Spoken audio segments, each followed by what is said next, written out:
This woman gave birth to a strange child, who not only learned to speak in just one day but also called her name right away.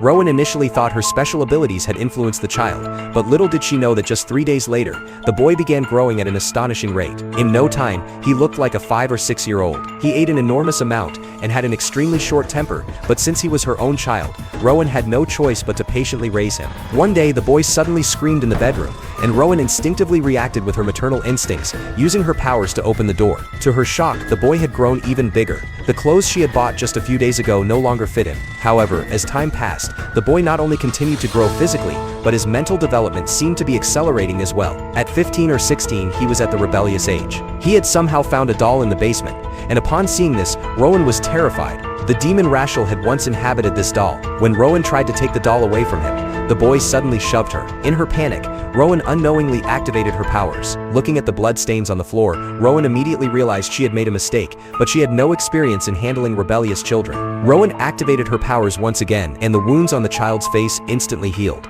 She then handed the child over to the care of the older family members and went to the hospital where she worked. There, she had the glass stained with the boy's blood tested to find out what was strange about it. While waiting for the results, a little girl in one of the patient rooms caught her attention.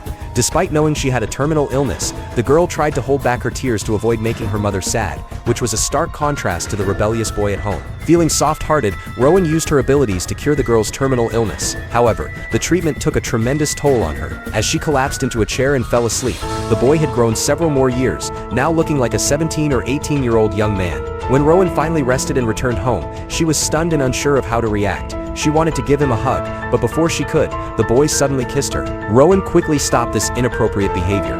Though they were mother and son, their ages were now close enough that such intimate actions were clearly no longer suitable. The boy, feeling a bit wronged, went to the window and faintly, he heard sounds of laughter and play coming from nearby. Seizing the opportunity while Rowan wasn't paying attention, he quietly snuck out of the house and infiltrated a bar where a party was underway, drawn in by the alluring scene before him. He seemed to smell the same scent as his mother's, and tonight was destined to be an unbelievably wild night.